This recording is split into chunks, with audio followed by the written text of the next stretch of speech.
«Eres completamente inútil», gritó Sandra frente a todos en esa mesa donde yo había servido cenas durante 40 años.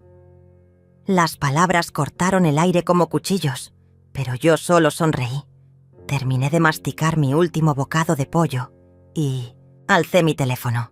«Elías, prepara el desalojo», susurré mientras caminaba hacia la cocina. Al día siguiente, 43 llamadas perdidas parpadeaban en mi pantalla como luces de Navidad desesperadas. Pero déjame llevarte 3 meses atrás, cuando todo parecía una cena familiar normal. Era domingo, el día que siempre cocinaba, para Javier y Sandra, mi nuera que llevaba 5 años viviendo en mi casa sin saberlo. El aroma de romero y ajo flotaba desde la cocina, mientras yo ponía la mesa con mis platos de porcelana azul, los mismos que heredé de mi madre. La luz dorada del atardecer se filtraba por las cortinas de encaje que yo misma había cosido, creando sombras danzantes sobre el mantel bordado. Sandra llegó con su vestido nuevo, esos tacones que siempre resonaban como martillazos contra mi piso de madera. Se sentó en la cabecera de la mesa, en el lugar que había sido de mi difunto esposo, y comenzó a hablar de sus planes como si fuera la dueña de casa. «Rosalía, creo que deberíamos cambiar estas cortinas viejas. Dan un aspecto tan anticuado», dijo mientras sus ojos recorrían mi sala con desprecio bárel y disimulado. Javier, mi hijo, asentía a todo lo que ella decía. Habían pasado 2 años desde que dejé de reconocer al niño que una vez construía castillos de arena conmigo en la playa. Ahora era un hombre de 40 años que permitía que su esposa hablara de nuestros planes para la casa, como si yo fuera una inquilina temporal en mi propio hogar. El sonido de sus voces se mezclaba con el tintineo de los cubiertos contra la porcelana, creando una sinfonía de normalidad falsa que me revolvía el estómago.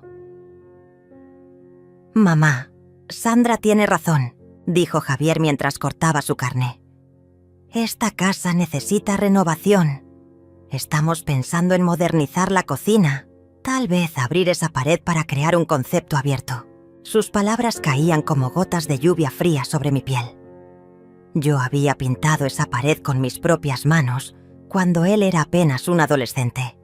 Cada pincelada cargada de amor y esperanza por el futuro. Sandra sonrió. Esa sonrisa que había aprendido a reconocer como el preludio de sus comentarios más hirientes. «Claro, Rosalía podrá ayudarnos con los gastos. Después de todo, vive aquí gratis». La palabra «gratis» resonó en mi cabeza como una campana funeral. Si ella supiera que cada mes, religiosamente, yo pagaba los impuestos de esta propiedad, que mi nombre estaba grabado en cada documento legal, que cada ladrillo de estas paredes me pertenecía por derecho y por sacrificio. El postre llegó en silencio. Flan casero que había preparado desde las 5 de la mañana, con esa receta que mi abuela me enseñó cuando yo tenía apenas 10 años. Las cucharas raspaban contra el cristal, mientras los planes de Sandra se volvían más elaborados, más invasivos. Hablaba de convertir mi habitación en un estudio, de usar mi jardín para una piscina, de vender mis muebles antiguos porque ocupaban demasiado espacio. Debí haber notado las señales antes. La forma en que Sandra había comenzado a responder el teléfono de casa como si fuera suyo, diciendo «Residencia Morales», en lugar de llamarme para que yo contestara. ¿Cómo había cambiado la disposición de mis fotografías familiares?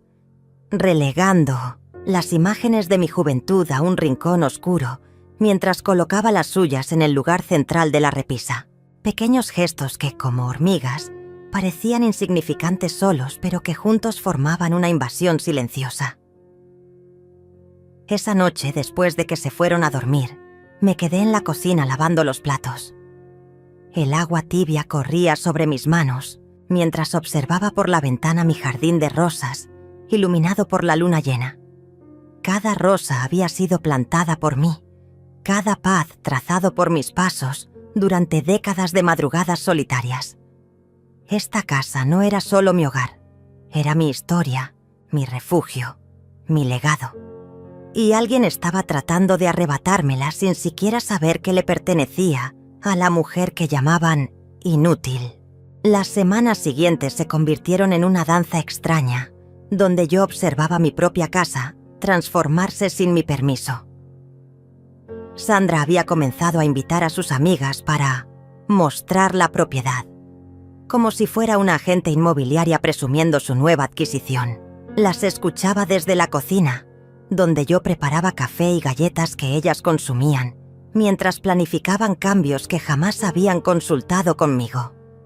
«Esta sala tiene tanto potencial», decía Sandra, su voz llegando hasta mí como el zumbido molesto de una mosca. «Imaginen sin todos estos muebles antiguos, con pisos modernos y paredes blancas minimalistas». Sus amigas suspiraban de admiración mientras yo apretaba los puños alrededor de mi taza de té. Cada mueble que despreciaban tenía una historia. La mecedora donde amamanté a Javier, el escritorio donde él hacía sus tareas mientras yo le ayudaba con matemáticas, la vitrina donde guardaba los recuerdos de nuestros viajes familiares. Una tarde, mientras regaba mis geranios en el porche delantero, escuché a Sandra hablando por teléfono en el jardín. Su voz llevaba esa tonalidad conspiratoria que me puso en alerta inmediata. «No, mamá, ella no sabe nada sobre papeles legales. Vive en su mundo de novelas románticas y telenovelas. Javier maneja todo eso ahora». Mis manos se detuvieron sobre la regadera mientras las gotas de agua caían lentamente sobre las flores rojas. «Claro que es nuestra casa», continuó Sandra, caminando entre mis rosales sin cuidado alguno, pisoteando los pétalos caídos. «Llevamos años manteniéndola, pagando todo. Ella solo vive aquí porque somos buenas personas». La mentira salió de sus labios con tanta naturalidad que me pregunté cuántas veces había repetido esa historia. Mi corazón comenzó a latir más rápido mientras me daba cuenta de que Sandra no estaba simplemente siendo cruel. Estaba construyendo una narrativa, creando una versión de la realidad donde yo era la beneficiaria de su generosidad. Esa noche esperé hasta que las luces de su habitación se apagaran. Caminé descalza hasta mi estudio, ese pequeño cuarto que Sandra quería convertir en su espacio de trabajo, y abrí mi caja fuerte. Dentro estaban todos los documentos que había guardado celosamente durante décadas. La escritura original de la casa con mi nombre, los recibos de impuestos pagados religiosamente cada año, las facturas de todas las reparaciones y mejoras que había financiado con mi propio dinero. Cada papel era una prueba de que esta casa me pertenecía mucho antes de que Sandra existiera en nuestras vidas. El documento de compra databa de 1982, cuando Javier tenía apenas 8 años y su padre acababa de morir en ese accidente de tráfico que cambió nuestras vidas para siempre. Había trabajado 3 empleos simultáneamente para juntar el enganche. Limpiaba oficinas en las madrugadas, cuidaba niños en las tardes y cosía vestidos de novia los fines de semana. Mis dedos recordaban cada pinchazo de aguja, cada madrugada, levantándome a las 4 para llegar puntual a limpiar esos edificios corporativos, donde ejecutivos en trajes caros nunca notaron a la mujer que vaciaba sus papeleras. Los recibos de luz, agua, gas, todos estaban a mi nombre. Incluso después de que Javier se casara y se mudara aquí con Sandra, yo había seguido pagando cada factura desde mi cuenta bancaria. Nunca les pedí dinero porque quería que ahorraran para su futuro, para los nietos que esperaba conocer algún día. Qué irónica resultaba ahora mi generosidad, convertida en el arma que Sandra usaba para construir su ficción de propietaria benefactora. A la mañana siguiente, Sandra apareció en la cocina con una tablet en las manos y esa sonrisa que ya había aprendido a temer. «Rosalía, tengo noticias emocionantes», anunció mientras yo preparaba el desayuno. «Javier y yo hemos decidido renovar completamente la casa. Ya contacté a varios contratistas y decoradores. Colocó la tablet sobre la mesa del desayuno, mostrándome imágenes de interiores modernos que parecían salidos de una revista de arquitectura fría y despersonalizada. «Mira qué hermoso se verá todo», continuó, deslizando su dedo sobre las imágenes. Cocina abierta, pisos de mármol, paredes de cristal. Por supuesto necesitaremos que contribuyas con los gastos. Después de todo, tú también vives aquí y te beneficiarás de las mejoras. La palabra contribuir sonó particularmente obscena viniendo de alguien que vivía sin pagar renta en una casa que ni siquiera era suya. Javier apareció en la cocina, ya vestido para el trabajo, y besó a Sandra en la mejilla mientras observaba las imágenes en la tablet. «Se ve increíble, amor. Mamá, estoy seguro de que entiendes lo importante que es mantener la propiedad actualizada».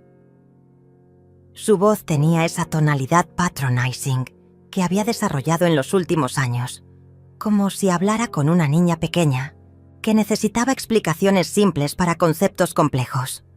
«Claro», murmuré, sirviendo huevos revueltos en sus platos. «Entiendo perfectamente». Y era verdad. Entendía que mi hijo había olvidado quién había sacrificado todo para darle esta casa, quién había hipotecado su futuro para asegurar el suyo. Entendía que Sandra había logrado convencerlo de que yo era una carga, una anciana confundida que dependía de su caridad. Pero también entendía algo que ellos desconocían. Cada documento legal, cada recibo, cada prueba de propiedad estaba guardada en mi caja fuerte, esperando el momento perfecto para revelar la verdad. La revelación llegó una semana después de manera tan casual que casi me atraganto con mi café matutino.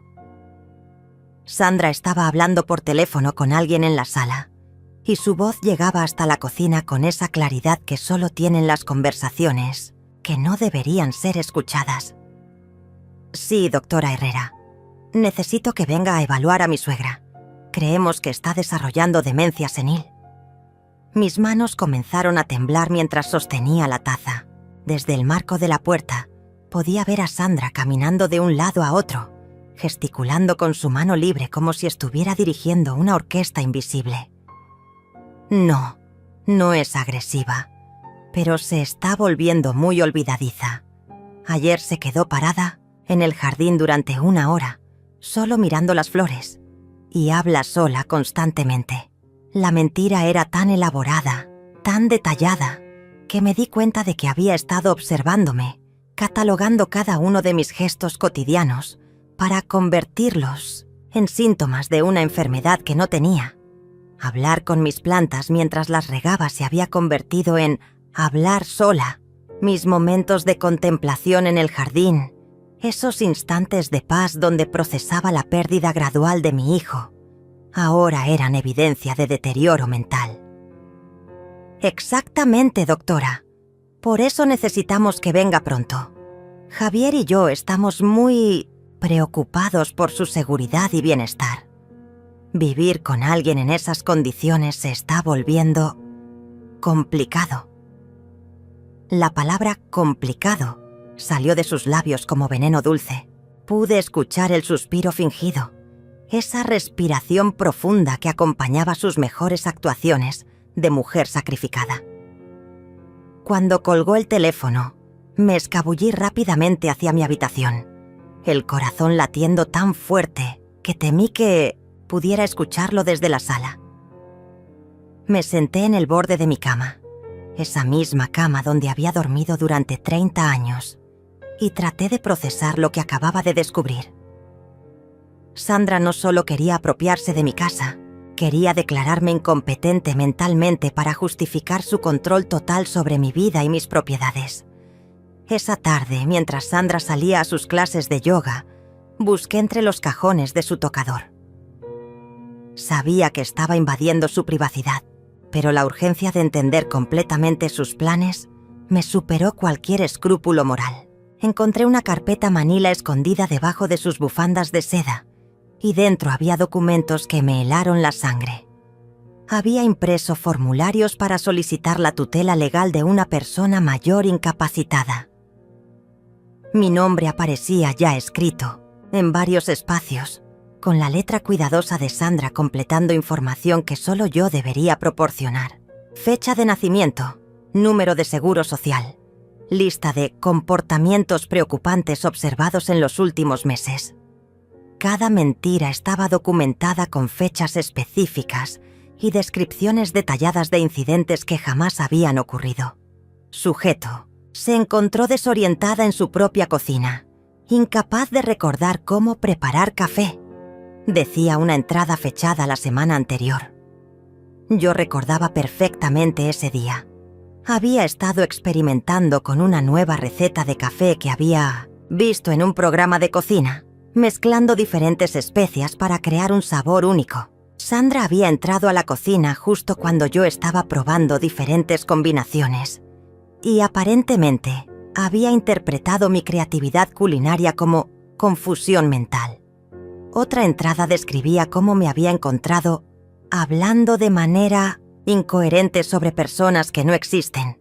Ese día había estado contándole a Graciela, mi nieta de 16 años, historias sobre su bisabuela, mi madre, que había sido una mujer extraordinaria durante la época de la Revolución. Para Sandra, preservar la historia familiar se había convertido en delirio senil. Las páginas siguientes contenían investigaciones sobre casas de retiro en la zona, con precios y servicios subrayados en rojo. Sandra había estado comparando opciones, buscando el lugar perfecto para deshacerse de mí una vez que obtuviera el control legal. Los lugares más baratos tenían círculos rojos, como si estuviera buscando la opción más económica para mantener encerrada a la mujer que le había dado un hogar gratuito durante 5 años. Al final de la carpeta encontré algo que me destrozó el alma. Un borrador de carta dirigida a Graciela. En ella, Sandra explicaba cómo la abuela Rosalía se había vuelto peligrosa para sí misma y para otros, y cómo la familia había tomado la difícil decisión de buscar cuidado profesional para ella. La carta describía una versión de mí que era irreconocible, una anciana confundida, potencialmente violenta, que necesitaba supervisión constante. Sabemos que será difícil para ti entender, Graciela, pero tu abuela ya no es la mujer que conociste. La demencia la ha cambiado completamente y por su propia seguridad necesita estar en un lugar donde puedan cuidarla adecuadamente. Las palabras flotaban en la página como arañas venenosas, tejiendo una red de mentiras diseñada para aislarme, incluso de mi nieta, la única persona en la familia que todavía me veía como un ser humano completo. Coloqué todos los documentos, exactamente como los había encontrado, y cerré la carpeta con manos temblorosas. Ahora entendía la dimensión completa del plan de Sandra. No era solo crueldad casual o ambición simple. Era un esquema meticulosamente planificado para borrarme de mi propia vida. Primero me declararía incompetente. Luego me internaría en un asilo barato. Y finalmente se quedaría con mi casa mientras contaba la historia de una familia sacrificada que había cuidado amorosamente a una suegra enferma hasta que se volvió imposible. El sonido de la llave en la puerta principal me alertó de su regreso. Subí rápidamente a mi habitación y me senté junto a la ventana, fingiendo leer una novela mientras mi mente procesaba cada detalle de lo que había descubierto. Sandra entró cantando una canción pop, feliz y relajada después de su clase de yoga, sin saber que yo acababa de descubrir cada una de sus mentiras cuidadosamente construidas. Los días siguientes se convirtieron en un teatro absurdo, donde Sandra intensificó su campaña de desacreditación, mientras yo fingía no darme cuenta de sus maniobras. Comenzó a invitar vecinos para café, siempre cuando yo estaba presente, y durante esas visitas casuales dejaba caer comentarios aparentemente inocentes sobre mi deterioro. «Pobrecita Rosalía», le decía a doña Carmen, nuestra vecina de al lado, mientras yo servía galletas caseras. Ayer se quedó 1 hora buscando sus lentes y los tenía puestos todo el tiempo. La mentira salía tan naturalmente de sus labios que incluso yo dudé por un momento de mi propia memoria. Doña Carmen me miraba con esa mezcla de lástima y incomodidad que reservamos para las tragedias ajenas. Sandra había perfeccionado el arte de la manipulación sutil. Cuando yo mencionaba algún recuerdo de cuando Javier era niño, ella intervenía con un suspiro fingido. «Ay, suegrita, esa historia la has contado 3 veces esta semana». Aunque fuera la primera vez que la compartía, las personas presentes asentían comprensivamente, como si hubieran sido testigos de mi supuesta repetición compulsiva. La situación escaló cuando Sandra comenzó a grabarme con su teléfono durante nuestras conversaciones cotidianas. Al principio pensé que era casualidad, que simplemente estaba usando el dispositivo mientras hablábamos, pero una tarde la descubrí editando videos en su laptop, recortando fragmentos de nuestras charlas para crear una narrativa de confusión y desorientación que simplemente no existía. En uno de los videos había capturado el momento en que yo le preguntaba qué día era, pero había editado el contexto. Lo que ella no incluía era que acababa de despertarme de una siesta y estaba desorientada por el cambio de luz, preguntando si ya era hora de la cena. En su versión editada, yo aparecía como una anciana perdida en el tiempo, incapaz de ubicarse en la realidad básica. «Mira, Javier», le decía a mi hijo mientras reproducía estos fragmentos manipulados en su tablet. «Tu mamá está empeorando. Necesitamos tomar decisiones difíciles antes de que sea demasiado tarde». Los veía desde el pasillo, escondida detrás de la pared, observando cómo mi propio hijo asentía gravemente mientras consumía esas mentiras cuidadosamente fabricadas. Javier había comenzado a hablarme con esa voz excesivamente dulce que usamos con los niños pequeños o los enfermos terminales. «Mamá, ¿te acuerdas de tomar tus medicinas?», me preguntaba cada mañana, aunque yo solo tomaba vitaminas que compraba sin receta. «¿Necesitas ayuda para vestirte?». Cada pregunta era una gota de ácido sobre mi dignidad, erosionando lentamente la imagen de la mujer independiente que había sido toda mi vida. Sandra había comenzado a controlar mis salidas también. «No creo que sea seguro que manejes, suegrita», me dijo una mañana cuando intenté ir al supermercado. «¿Y si te confundes en el camino? Mejor yo voy por ti. Dame la lista de lo que necesitas». Mi licencia de conducir estaba vigente.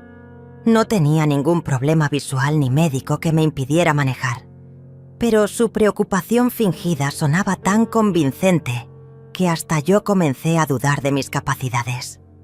El colmo llegó cuando Sandra organizó una reunión familiar, sin consultarme. Invitó a mis hermanas, a algunos primos lejanos y, por supuesto, a Graciela. El pretexto era celebrar mi cumpleaños con 2 meses de anticipación, pero yo sabía que tenía otros motivos. Durante la cena, mientras todos comían el pastel que yo había preparado en mi propia cocina, Sandra comenzó su presentación. «Familia, los hemos reunido porque estamos preocupados por mamá Rosalía», comenzó, usando ese tono grave que reservamos para las malas noticias médicas. «Hemos notado cambios en su comportamiento que nos inquietan profundamente». Procedió a enumerar una lista de síntomas que sonaban sacados de un manual médico. Episodios de confusión, pérdida de memoria reciente, comportamiento errático, dificultades para realizar tareas básicas. Mis hermanas me miraban con alarma, creciente mientras Sandra desarrollaba su monólogo. «Por supuesto, Javier y yo estamos dispuestos a seguir cuidándola el tiempo que sea necesario, pero creemos que necesita evaluación médica profesional». La palabra «cuidándola» resonó en mis oídos como una bofetada. Esta mujer que vivía gratuitamente en mi casa, que comía mi comida y usaba mi electricidad, ahora presentaba su parasitismo como un acto de caridad cristiana. Tal vez deberíamos buscar ayuda especializada, sugirió mi hermana menor, Julieta, con lágrimas en los ojos. Conozco un geriatra muy bueno que podría evaluarla. Sandra asintió solemnemente, como si esa hubiera sido exactamente la respuesta que esperaba. Ya tengo algunos contactos médicos, respondió. De hecho, he estado investigando opciones de cuidado a largo plazo, por si llegamos a necesitarlas. Solo Graciela parecía escéptica ante esta actuación. Mi nieta de 16 años me observaba con esos ojos inteligentes que había heredado de mi lado de la familia, y pude ver en su expresión que algo no le encajaba en toda esta narrativa. Cuando Sandra terminó su presentación y los adultos comenzaron a discutir mi futuro como si yo no estuviera presente, Graciela se acercó a mi silla. «Abuela», me susurró al oído, «¿tú te sientes confundida o enferma?»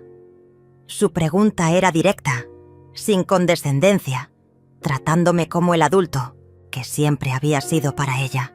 «Para nada, mi amor», le respondí en el mismo tono bajo. «Me siento perfectamente lúcida y capaz».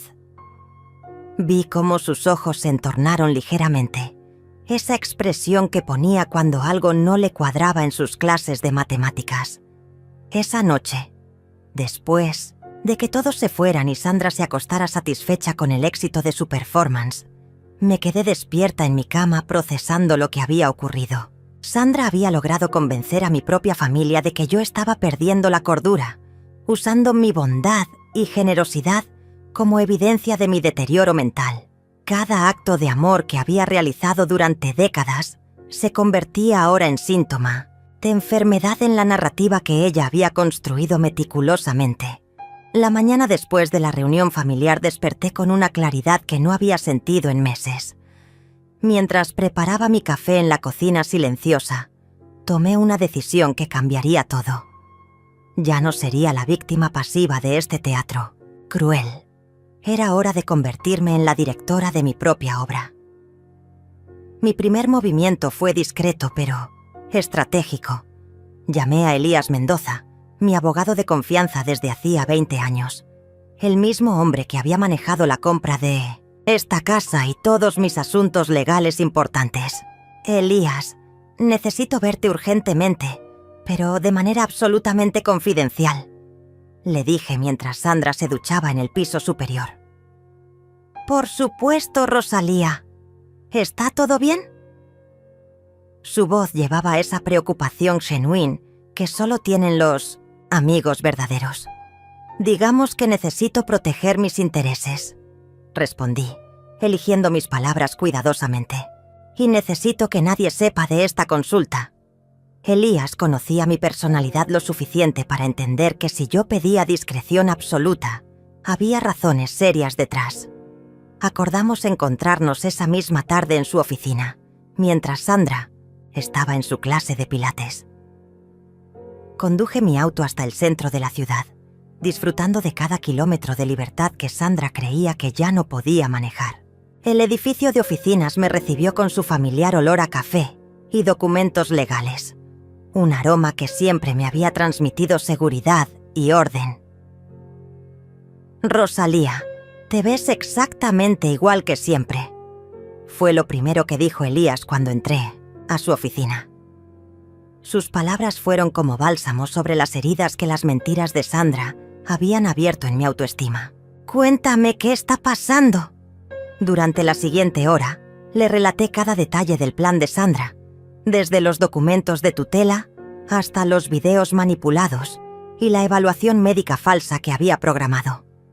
Elías tomaba notas con su precisión habitual, pero pude ver la indignación creciendo en sus ojos mientras yo describía cada una de las maniobras de Sandra. «Esto es abuso de ancianos», dijo finalmente, quitándose los lentes para limpiarlos con más fuerza de la necesaria. «Y también es un intento de fraude patrimonial. Tenemos suficiente evidencia para tomar medidas legales inmediatas». «No quiero un escándalo público, Elías», le expliqué. «Quiero algo más efectivo. Quiero que desaparezcan de mi vida sin drama, sin confrontaciones mediáticas, sin destruir completamente a mi hijo. Elías sonrió. Esa sonrisa que reservaba para los casos que realmente disfrutaba resolver. Entiendo perfectamente. Una salida elegante pero definitiva. Durante las siguientes 2 horas, diseñamos un plan que era legal, ético y absolutamente devastador en su simplicidad. Primero, Elías prepararía una orden de desalojo formal, basada en mi derecho legal como propietaria única de la vivienda. Segundo, cambiaríamos todas las cerraduras y códigos de seguridad. Tercero, instalaríamos un sistema de cámaras de seguridad para documentar cualquier intento de acoso o intimidación posterior. ¿Y si Sandra intenta proceder con la evaluación médica?, pregunté. Elías había pensado en eso también. Ya contacté al doctor Ramírez, tu médico familiar. Está dispuesto a hacer una evaluación cognitiva completa para demostrar tu competencia mental. También tengo contactos en el hospital, donde Sandra programó su evaluación falsa. Podemos bloquear cualquier intento de manipulación médica. Regresé a casa sintiéndome como una mujer diferente. Cada paso tenía propósito. Cada sonrisa que le dirigía a Sandra llevaba el peso de mi conocimiento secreto. Ella me saludó con esa condescendencia fingida que había perfeccionado. ¿Cómo estuvo tu día, suegrita? ¿No te perdiste manejando? Fue perfecto, respondí con honestidad absoluta. Exactamente lo que necesitaba. Esa noche comencé mi propio trabajo de documentación. Mientras Sandra dormía, grabé videos de mí misma realizando tareas complejas, resolviendo crucigramas avanzados, recitando poemas completos de memoria, explicando recetas detalladas sin consultar ningún libro. También grabé mi rutina nocturna de revisar las finanzas familiares, balanceando mi chequera y planificando inversiones. Cada video era una bofetada silenciosa a las mentiras de Sandra. Instalé una aplicación en mi teléfono que grababa automáticamente todas las conversaciones en la casa. No era para usarlas legalmente, sino para tener registro exacto de cada manipulación, cada mentira, cada comentario cruel que Sandra hacía creyendo que yo era demasiado senil para recordarlo o documentarlo. La tecnología que ella usaba para destruirme ahora trabajaba en mi favor. Al día siguiente, Sandra anunció triunfalmente que había confirmado mi cita con la doctora Herrera para la siguiente semana. Es una especialista muy reconocida en demencia senil, me explicó con esa voz melosa que usaba cuando quería sonar especialmente caring. Javier y yo estaremos contigo durante toda la evaluación para apoyarte. La idea de que necesitaba su apoyo para una evaluación médica era tan patronizing que tuve que contener la risa. ¡Qué considerados!, respondí, sirviéndote en las tazas de porcelana que mi madre me había heredado. Estoy segura de que será muy reveladora. Sandra interpretó mi calma como resignación, cuando en realidad era la serenidad de una mujer que finalmente tenía todas las cartas en su favor. Esa tarde, mientras Sandra estaba en el teléfono coordinando detalles de mi supuesta incapacidad con sus amigas, recibí una llamada de Graciela. Abuela, ¿podemos hablar en privado? Hay algo que no me está gustando de todo esto. Mi nieta tenía esa intuición natural que las mujeres de nuestra familia habían heredado durante generaciones. Esa capacidad de detectar mentiras incluso cuando están perfectamente maquilladas. Por supuesto, mi amor. ¿Qué te preocupa? Anoche escuché a Sandra hablando con mi papá sobre internarte en un asilo, me confesó con voz temblorosa. Decía que ya había visitado algunos lugares y que tenía todo preparado para después de la evaluación médica. Pero abuela, tú no actúas como alguien enfermo. Estás igual que siempre. Graciela había sido mi aliada involuntaria, la testigo inocente que podía confirmar mi lucidez mental. Graciela, quiero que sepas algo muy importante, le dije. eligiendo mis palabras cuidadosamente. No importa lo que pase en los próximos días. Recuerda que tu abuela está perfectamente cuerda y que te ama más que a la vida misma. No podía decirle más sin involucrarla en el plan, pero necesitaba que supiera que todo lo que estaba por ocurrir tenía un propósito. La semana siguiente se desarrolló como una sinfonía silenciosa, donde cada movimiento de Sandra me acercaba más a mi libertad final. Mientras ella perfeccionaba los detalles de mi destrucción, yo ejecutaba mi plan con la precisión de una cirujana. Elías había comenzado a mover las piezas legales. Los documentos de desalojo estaban listos, las cerraduras nuevas ordenadas y el sistema de seguridad programado para instalarse el día después de la confrontación. Sandra intensificó su campaña de documentación, grabando cada uno de mis movimientos con una dedicación obsesiva. No sabía que yo también la estaba grabando a ella, capturando cada mentira, cada manipulación, cada comentario cruel que hacía cuando creía que yo no podía escucharla. Sus conversaciones telefónicas se habían vuelto más frecuentes y más explícitas sobre sus planes para mi futuro. Sí, mamá, el lugar que visité ayer está perfecto. La escuché decir mientras fingía leer en la sala contigua. Es económico, limpio, y lo mejor es que está a 2 horas de aquí. Podremos visitarla de vez en cuando, pero no será una molestia constante. La frialdad en su voz mientras describía mi destino como una molestia que debía ser eliminada me confirmó que había tomado la decisión correcta. El día de la evaluación médica falsa llegó con una lluvia ligera que parecía presagiar el fin de una era. Sandra se había vestido especialmente para la ocasión, como si fuera a una audición importante. Llevaba un vestido negro conservador y había adoptado esa expresión de sufrimiento noble que las mujeres usan cuando quieren parecer víctimas, heroicas de circunstancias difíciles. «Suegrita, ¿estás lista para ir con la doctora?», me preguntó con esa voz excesivamente dulce que había perfeccionado. «Recuerda que solo queremos lo mejor para ti». Javier esperaba en la sala, vestido con traje como si fuéramos a un funeral.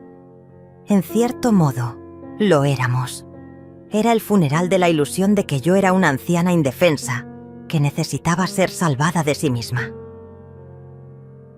Durante el viaje al consultorio, Sandra repasó conmigo las preguntas difíciles que la doctora podría hacerme. «Si te pregunta qué día es, tómate tu tiempo para recordar. No hay prisa», me instruyó, como si fuera una niña preparándose para un examen escolar. «Y si te sientes confundida por alguna pregunta, no dudes en decirnos que te ayudemos». Cada consejo era una trampa diseñada para hacerme parecer incompetente. Doctora Herrera resultó ser exactamente lo que había imaginado. Una mujer profesional que claramente había recibido una versión muy específica de mi condición antes de conocerme. Sus primeras preguntas fueron estándar, pero pude notar cómo Sandra intervenía sutilmente cada vez que yo respondía con demasiada claridad. «Doctora, note cómo mamá se toma mucho tiempo para responder preguntas simples», interrumpía Sandra, cuando yo reflexionaba cuidadosamente antes de hablar. «En casa a veces se queda así por horas, como perdida en sus pensamientos». La doctora anotaba diligentemente estas observaciones falsas mientras yo mantenía mi compostura. Pero Sandra había subestimado mi capacidad de actuar cuando era necesario. Cuando la doctora me pidió que nombrara al presidente actual, fingí confusión momentánea. «¿El presidente?» «Ay, doctora, con tantos cambios políticos. ¿Se refiere al presidente de México o al de Estados Unidos?» Mi pregunta era perfectamente válida, pero Sandra la interpretó como evidencia de mi desorientación. «Ve, doctora, esto es exactamente lo que le decía», murmuró Sandra con satisfacción apenas contenida. «Se confunde con información básica que antes manejaba perfectamente». Lo que Sandra no sabía era que yo estaba construyendo mi propia trampa, dándole exactamente lo que quería escuchar para que bajara completamente la guardia. Durante los tests cognitivos, fingí pequeñas dudas en momentos estratégicos. Cuando me pidieron dibujar un reloj, hice la esfera perfecta, pero titubeé artificialmente al colocar las manecillas, borrando y corrigiendo como si estuviera genuinamente confundida. Sandra sonreía discretamente cada vez que yo cometía errores, sin darse cuenta de que cada uno de esos errores estaba calculado para darle falsa confianza. Al final de la evaluación, la doctora Herrera pidió hablar con Sandra y Javier en Minziciencie, privado. Desde la sala de espera podía escuchar fragmentos de su conversación a través de la puerta mal cerrada. Los resultados preliminares sugieren algún deterioro cognitivo leve, decía la doctora. Recomendaría evaluaciones adicionales y posiblemente considerar opciones de cuidado asistido. Sandra salió de esa oficina radiante de triunfo contenido. Durante el viaje de regreso comenzó a hablar abiertamente sobre los próximos pasos, como si mi destino ya estuviera sellado. Mamá, sé que esto es difícil, pero la doctora confirma lo que nosotros hemos estado observando. Necesitas más cuidado del que podemos darte en casa. Entiendo perfectamente, respondí con la mansedumbre que había estado cultivando durante semanas. Ustedes saben lo que es mejor para mí. Mis palabras eran exactamente lo que Sandra quería escuchar. La rendición total de una mujer derrotada que finalmente aceptaba su destino de invalidez y dependencia. Esa noche Sandra hizo varias llamadas triunfales a sus amigas y familiares. Ya tenemos la confirmación médica, la escuché decir desde mi habitación. La doctora dice que necesita cuidado especializado. Podremos proceder con los arreglos que habíamos planificado. Su voz llevaba esa satisfacción de alguien que había ganado una partida larga y complicada. Lo que Sandra no sabía era que al día siguiente, mientras ella celebraba su victoria con una cena especial que había planeado para procesar la difícil decisión familiar, yo ejecutaría la fase final de mi propio plan.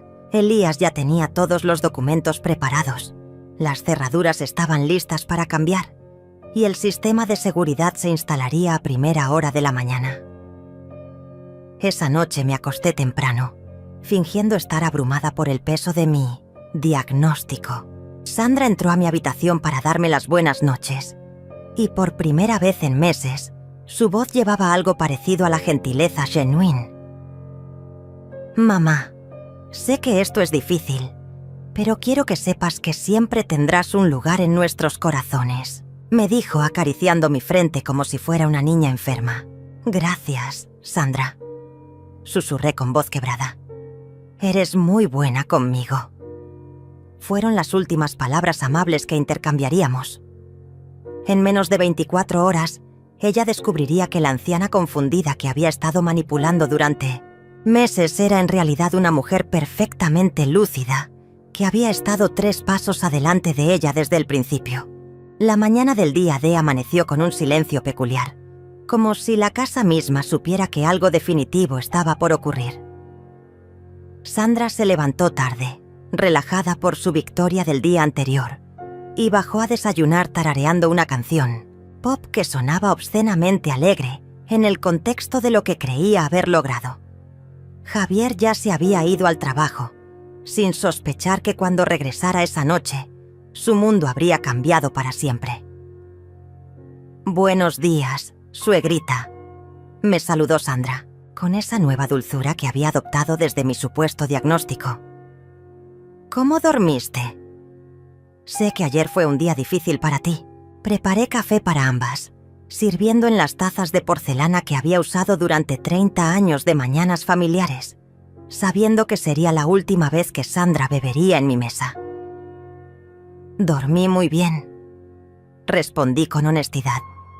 Por primera vez en meses, había dormido profundamente, con la paz que viene de saber que la justicia está a punto de ser servida. De hecho, me siento más clara que nunca. Sandra interpretó mi comentario como la confusión típica de alguien que no comprende su propia condición, y sonrió con esa condescendencia que había perfeccionado. A las 10 de la mañana, Sandra recibió una llamada que la puso eufórica. Era de Villa Esperanza. Me anunció después de colgar. Tienen una habitación disponible para ti. Podríamos hacer la transición la próxima semana. Su voz temblaba de emoción contenida mientras describía las maravillosas instalaciones del asilo que había elegido para mí. Lo que no mencionaba era que Villa Esperanza era el más barato de todos los lugares que había investigado. «¡Qué eficientes!», murmuré, removiendo mi café lentamente. «¿Ya contactaste a Elías para los papeles legales?». La pregunta era una pequeña trampa que Sandra mordió inmediatamente. «Oh, no te preocupes por eso, suegrita. Javier y yo nos encargaremos de todos los aspectos legales. Tú solo necesitas concentrarte en adaptarte a tu nuevo hogar». A las 11, Sandra salió para hacer algunas diligencias relacionadas con tu traslado. Lo que no sabía era que esas serían las últimas diligencias que haría como residente de mi casa. En el momento que su auto desapareció por la esquina, puse en marcha la fase final de mi plan. La primera llamada fue a Elías. «Es hora, Lentas», dije simplemente. «Procede con todo tal como lo planeamos». Su voz llevaba esa energía que reservaba para los momentos más satisfactorios de su carrera legal. «Los técnicos de cerrajería están en camino y el equipo de seguridad llegará en 1 hora. Los documentos de desalojo están listos para ser entregados oficialmente». La segunda llamada fue a una empresa de mudanzas que había contratado secretamente la semana anterior. «Vengan ahora», les dije. «Tienen exactamente 3 horas para embalar y trasladar todas las pertenencias de la habitación principal y el closet del segundo piso». Había hecho una lista meticulosa de cada objeto que pertenecía a Sandra y Javier, desde su ropa hasta sus productos de tocador. Mientras los trabajadores transformaban mi casa, yo permanecí sentada en mi mecedora del porche, observando cómo cada vestigio de la presencia de Sandra era sistemáticamente removido de mi hogar. Sus vestidos caros, sus zapatos de diseñador, sus cremas antiedad, todo fue empacado con eficiencia profesional y cargado en un camión que los llevaría a un depósito de almacenamiento que había rentado a su nombre. A las 2 de la tarde los cerrajeros terminaron su trabajo. Cada cerradura había sido cambiada, cada código de acceso reprogramado. La casa que Sandra creía controlar ahora le era completamente inaccesible. El técnico de seguridad instaló cámaras discretas en puntos estratégicos, todas conectadas a mi teléfono para que pudiera monitorear cualquier intento de intimidación posterior. Elías llegó a las 3 con los documentos oficiales. «Todo está en orden, Rosalía», me informó mientras revisábamos cada papel. «El desalojo es legal y definitivo. Tienen 24 horas para recoger cualquier pertenencia que hayamos pasado por alto, pero solo con supervisión policial y en horarios específicos». Me entregó copias de todo, incluyendo las órdenes de restricción que había solicitado en caso de que Sandra intentara acosarme después de la expulsión. A las 4, instalé una cámara de seguridad adicional, apuntando directamente a la entrada principal. Quería capturar el momento exacto en que Sandra descubriera que ya no podía entrar a la casa que había considerado suya. También preparé un sobre manila con copias de todos los documentos legales, incluyendo las grabaciones de sus mentiras y los videos manipulados que había creado para incriminarme. A las 5, Graciela llegó para su visita semanal, sin saber que estaba a punto de presenciar el acto final de esta obra. «Abuela, ¿por qué hay un camión de mudanzas en la entrada?», me preguntó con curiosidad genuina. «Mi querida nieta», le respondí, «estás a punto de ver cómo se hace justicia en silencio». Le expliqué todo mientras preparábamos té juntas. El plan de Sandra para internarme, las mentiras que había construido, la evaluación médica manipulada y mi contraataque legal. Graciela escuchaba con los ojos cada vez más abiertos, alternando entre la indignación y la admiración. «Abuela, eres increíble», susurró cuando terminé mi relato. «¿Puedo quedarme a ver qué pasa cuando lleguen?» Las 6:30. El auto de Sandra apareció en la entrada. Desde la ventana de la sala, observamos cómo intentaba abrir la puerta principal con su llave. Cuando la cerradura no respondió, probó con la entrada lateral, luego con la puerta trasera. Finalmente, frustrada y confundida, comenzó a tocar el timbre insistentemente. Caminé lentamente hacia la puerta, con Graciela siguiéndome a una distancia prudente. «Sandra», dije a través de la puerta cerrada, «me temo que ya no vives aquí». Su voz al otro lado era una mezcla de confusión y creciente alarma. «¿Rosalía? ¿Qué está pasando? ¿Por qué no puedo entrar?» «Porque esta es mi casa», respondí, con una calma que había estado cultivando durante meses. «Siempre ha sido mi casa, y he decidido que ya no eres bienvenida en ella». El silencio que siguió fue tan profundo que pude escuchar el latido de mi propio corazón. Luego comenzaron los gritos. Los gritos de Sandra escalaron desde la confusión hasta la histeria total en cuestión de minutos. «Rosalía, abre esta puerta inmediatamente», rugía mientras golpeaba la madera con los puños. «Estás enferma. No puedes tomar estas decisiones. Necesitas ayuda médica». Su voz se quebró cuando se dio cuenta de que yo no iba a ceder a sus demandas como había hecho durante tantos meses.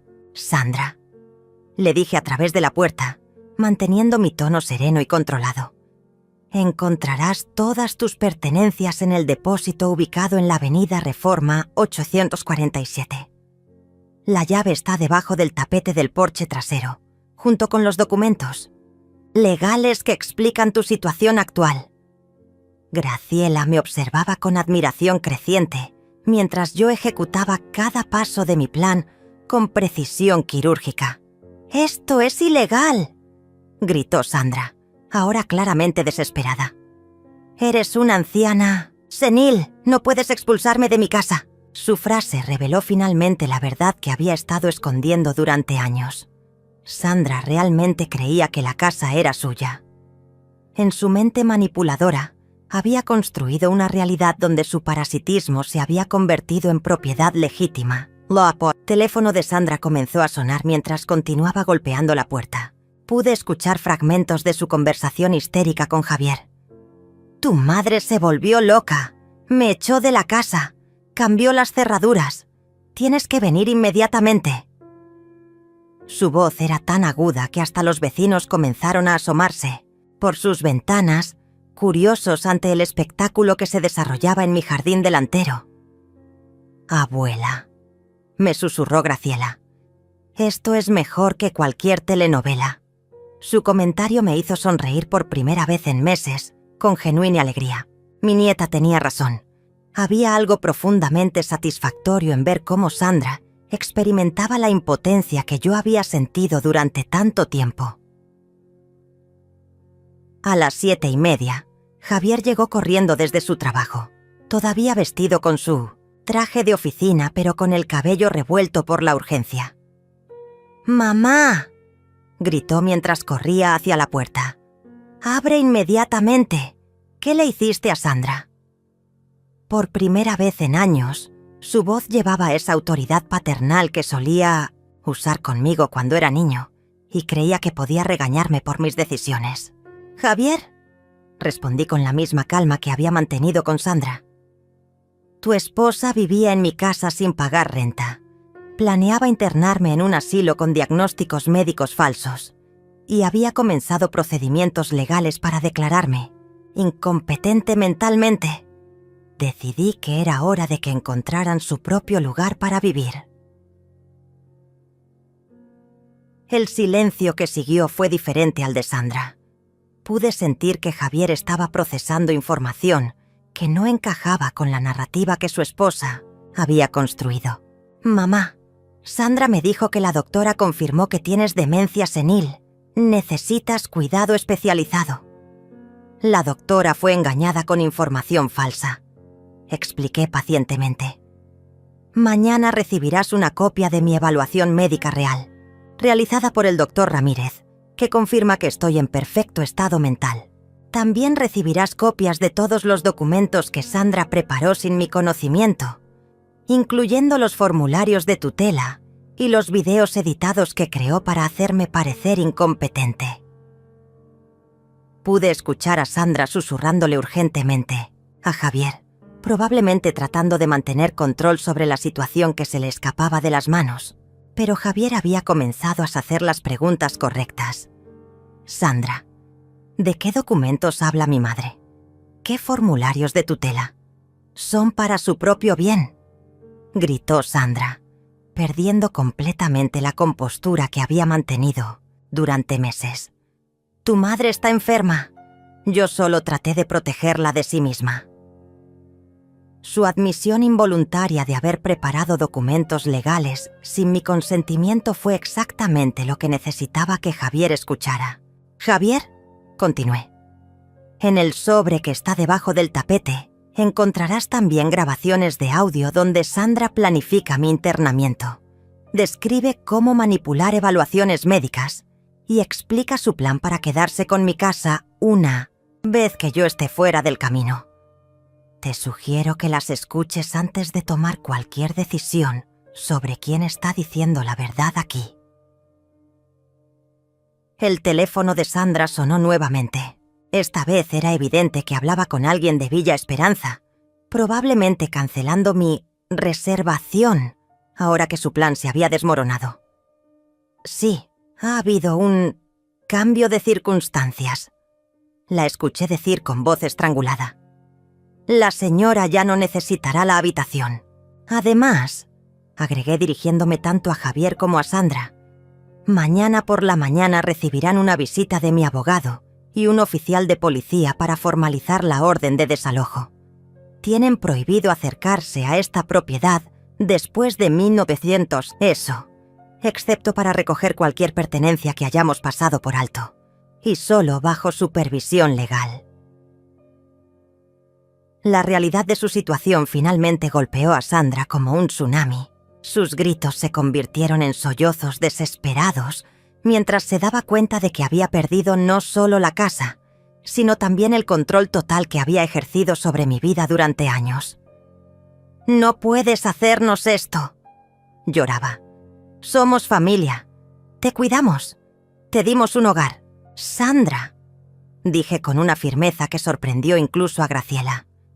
«Tú viviste en mi hogar, comiste mi comida, usaste mi electricidad y después planificaste robarme mi dignidad y mi libertad. La familia no hace eso. Los parásitos, sí». Javier había permanecido callado durante varios minutos y pude imaginar las ruedas girando en su cabeza mientras procesaba todas las revelaciones. Finalmente habló y su voz llevaba una confusión profunda. «Mamá, la casa realmente es tuya. Sandra y yo hemos estado viviendo aquí gratis todo este tiempo. Por 5 años», confirmé. «Todos los impuestos, todas las reparaciones, todos los servicios han sido pagados con mi dinero. Nunca les pedí contribución porque quería que ahorraran para su futuro. Aparentemente, Sandra interpretó mi generosidad como debilidad y mi hogar como su propiedad.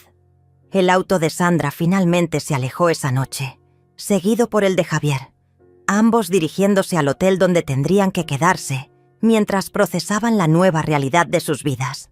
Antes de irse, Javier recogió el sobre de documentos y pude ver en sus ojos que finalmente comenzaba a entender la magnitud de lo que su esposa había intentado hacer. Graciela se quedó conmigo esa noche y cenamos en silencio en mi cocina, disfrutando de la paz que no había sentido en años. «Abuela», me dijo finalmente, «¿cómo se siente tener tu casa de vuelta?» Como respirar después de estar bajo el agua durante mucho tiempo, respondí. Y por primera vez en meses, ambas reímos con genuina felicidad. 3 meses después, me despierto cada mañana en mi propia cama, en mi propia casa, dueña absoluta de mi silencio y mi paz. El sol de la mañana se filtra a través de las cortinas de encaje que Sandra quería cambiar, iluminando el polvo dorado que danza en el aire como pequeños milagros cotidianos. Preparo mi café en la cocina, que es solo mía, usando la taza de porcelana azul que heredé de mi madre, y no hay nadie que me diga cómo vivirlo. Sandra intentó todo durante las primeras semanas. 43 llamadas perdidas ese primer día se convirtieron en cartas dramáticas dejadas en mi buzón. Videos lacrimosos publicados en redes sociales, donde se presentaba como una nuera devota, expulsada injustamente por una suegra enferma. Y hasta amenazas de demandas legales que nunca se materializaron porque Elías tenía documentación de cada una de sus mentiras. Javier vino a visitarme una vez, 2 semanas después del desalojo. Se sentó en mi sala como un extraño, observando la casa donde había crecido como si la viera por primera vez. «Mamá», me dijo finalmente, «escuché todas las grabaciones, leí todos los documentos. Sandra me mintió sobre todo». Su voz llevaba el peso de un hombre que había descubierto que su matrimonio estaba construido sobre engaños y manipulación. «Lo sé, hijo», le respondí, sirviéndote en las mismas tazas donde una vez Sandra había planificado mi destrucción. Sandra no te mintió sobre amarme, te mintió sobre todo lo demás. No sentía triunfo al ver su dolor, solo una tristeza profunda por el hijo que había perdido en el proceso de recuperar mi dignidad. 2 meses después, Javier se divorció de Sandra. Me enteré a través de Graciela, quien mantuvo correspondencia regular conmigo a pesar de la tensión familiar. «Papá dice que necesita tiempo para procesarlo todo», me reportó mi nieta durante una de nuestras tardes de té. «Pero también dice que quiere intentar reconstruir su relación contigo cuando esté listo. El tiempo cura muchas heridas», le respondí, aunque sabía que algunas cicatrices permanecerían para siempre. Había recuperado mi casa y mi libertad, pero había perdido a mi hijo en el proceso. Era un precio alto, pero necesario para preservar lo que quedaba de mi alma. Sandra desapareció de nuestras vidas tan completamente como había aparecido. Según los rumores que Graciela recogía ocasionalmente, se había mudado a otra ciudad y había encontrado a otro hombre mayor con propiedades que administrar y cuentas bancarias que supervisar. Algunas personas nunca cambian, simplemente buscan nuevas víctimas para sus viejos trucos. La evaluación médica real que el doctor Ramírez realizó confirmó lo que yo siempre había sabido. Mi mente estaba perfectamente lúcida, mi memoria intacta y mi capacidad de juicio funcionaba mejor que nunca. El informe médico se convirtió en el documento final que cerró cualquier posibilidad de que Sandra intentara revivir sus planes de tutela o internamiento. Las tardes se han vuelto sagradas en mi nueva vida. Riego mis geranios sin que nadie me diga que hablo demasiado con las plantas. Leo mis novelas en la mecedora del porche sin que nadie sugiera que estoy perdiendo contacto con la realidad. Cocino exactamente lo que quiero comer, cuando quiero comerlo, para quien yo decida invitar. A mi mesa, Graciela viene todos los viernes después de la escuela. Hacemos galletas juntas, contamos historias de la familia y planificamos su futuro universitario. Es en esos momentos cuando me doy cuenta de que no perdí una familia. Rescaté las partes que realmente importaban. Mi nieta me ve como siempre, me vio. Una mujer completa, capaz, inteligente, con historias que vale la pena escuchar y amor que vale la pena recibir. Anoche, mientras organizaba mis papeles en el escritorio que Sandra quería vender, encontré una fotografía vieja de Javier, cuando tenía 8 años. Estábamos construyendo un castillo de arena en la playa, ambos sonriendo bajo el sol dorado de un verano que parecía eterno. Guardé la fotografía en el primer cajón, donde puedo verla cada vez que abro el escritorio, recordándome que el amor verdadero persiste incluso cuando las personas se pierden por un tiempo. Esta mañana, mientras bebía mi café y observaba amanecer sobre mi jardín de rosas, recibí un mensaje de texto de un número desconocido. «Mamá, soy Javier. ¿Podríamos almorzar juntos la próxima semana? Hay muchas cosas de las que necesitamos hablar». No respondí inmediatamente. Dejé que las palabras flotaran en mi teléfono mientras terminaba mi café lentamente, saboreando tanto el líquido como la posibilidad de recuperar a mi hijo. Finalmente escribí: «Por supuesto, ven el domingo a las 2. Haré tu postre favorito». Algunas cicatrices sanan con tiempo y paciencia. Otras se convierten en recordatorios de nuestra fuerza para sobrevivir. Y algunas, las más importantes, desaparecen completamente cuando el amor encuentra su camino de regreso a casa. Esta casa que es mía, que siempre fue mía, que seguirá siendo mía hasta el día que yo decida lo contrario. Se llena nuevamente de risas cada viernes cuando Graciela viene a visitarme. Y tal vez pronto, también los domingos, cuando mi hijo regrese a conocer a la mujer que nunca dejó de ser su madre, incluso cuando él olvidó cómo encontrarla. Sandra me llamó inútil esa noche en el comedor. Pero aquí estoy, en mi cocina, en mi casa, libre y en paz, preparando café para una nueva mañana que me pertenece completamente. Resulta que la mujer inútil era la única que sabía exactamente cuál era su valor. Y nunca, nunca más permitiré que alguien me haga olvidarlo.